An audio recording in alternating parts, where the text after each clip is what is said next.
Togo, sur les traces de son père Faure perpétue une tradition aussi impopulaire que budgétivore publiée le 12 octobre 2022 par Miadjo Chelig Gnassingbé. La médiation est une affaire de famille. L'implication à tous craint dans les crises du continent est sans conteste le trait qui fait ressembler le plus fort à son défunt père Iyadema. Du plus loin qu'on se souvienne, Gnassingbé Iyadema avait tant bien que mal écumé les pays voisins en conflit, dans le but de mettre ses talents de médiateur au service des partis fâchés. Son fils n'en perpétue pas moins cette tradition souvent, si ce n'est toujours, couronné par le plus lamentable des échecs.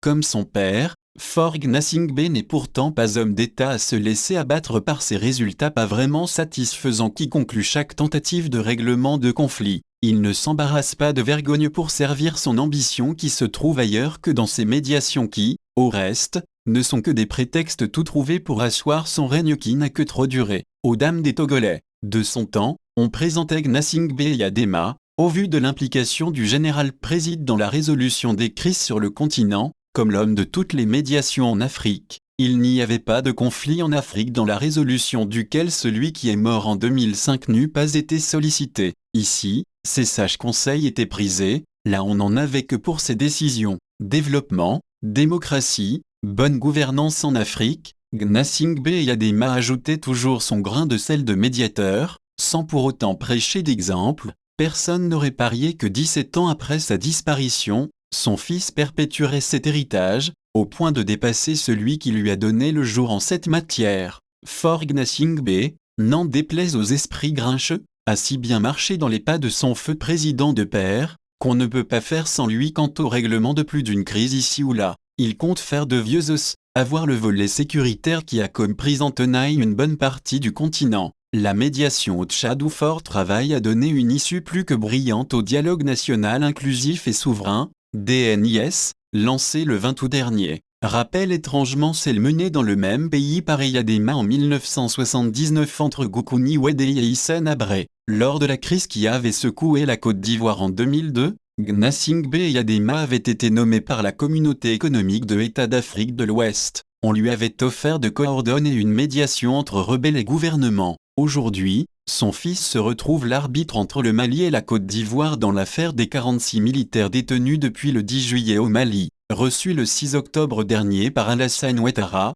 tous les belligérants sont suspendus à la geste de celui qui est présenté comme l'interlocuteur privilégié dans le dossier des 46 soldats détenus au Mali. Autant de médiations que d'échecs, une constante surnage pourtant dans toutes ces médiations et du père et du fils. L'un n'a pas plus engrangé de succès que l'autre, dans quelques pays où ils se rendent. Iyadema s'était heurté à une impasse sans nom tant dans la crise ivoirienne que dans celle centrafricaine, comme d'ailleurs dans toutes les médiations dans lesquelles il se jette avec armes et bagages. Un échec prévisible, car le sage qui se piquait d'apporter la guérison chez ses voisins souffrait d'un déficit de légitimité, lui qui avait coché toutes les cases de la malgouvernance. Faure Gnassingbé n'a pas fait plus de progrès, malgré son engagement au Tchad et ce que cet engagement coûte aux Togolais. Le dialogue national inclusif et souverain a été boycotté par 2 des 3 mouvements rebelles les plus puissants ainsi que par la principale coalition d'opposition du pays. Même combat au Mali où malgré la 3e réunion du groupe de suivi et de soutien à la transition au Mali,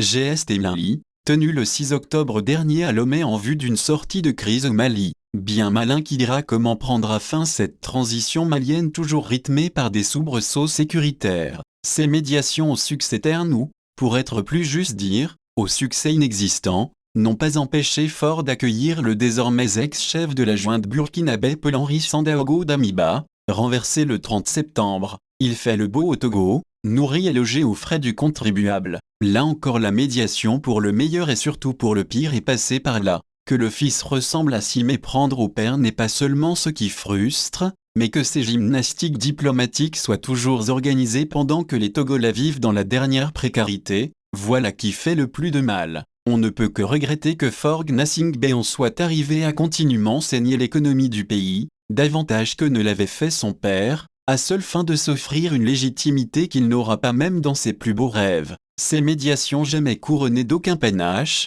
d'aucun mérite ni d'aucune estime, loin de refléter l'esprit de cohésion sociale qu'on lui prête, sont avant tout effectuées dans le but d'assouvir les appétits propagandistes d'un gouvernement qui a lui-même besoin de guérison, sinon de délivrance. Un gouvernement illégitime qui prétend apporter la légitimité chez ses voisins est tout ce qu'il y a de plus ridicule. Faure Gnassingbé n'a rien à battre du fait que ses médiations ne soient couronnées de succès, ce qui compte pour lui est qu'il soit sous le feu des projecteurs. Patrice Talon convoit moins, va bientôt boucler 2 mandats au cours duquel il aura réalisé ce qu'en plus de 3 mandats le satrape togolais n'a pas été fichu de réaliser. Qui pis est, cette éternelle envie d'être sous le feu des projecteurs n'est pas sans attirer des ennuis sur le plan sécuritaire, et sans doute est-ce l'implication du Togo dans une lutte terroriste qui ne le concerne pas qui a occasionné des actes terroristes constatés récemment au nord du pays. Faure Gnassingbé gagnerait à quitter le manteau des médiateurs. Sodoli Koudo Agbo le correcteur politique.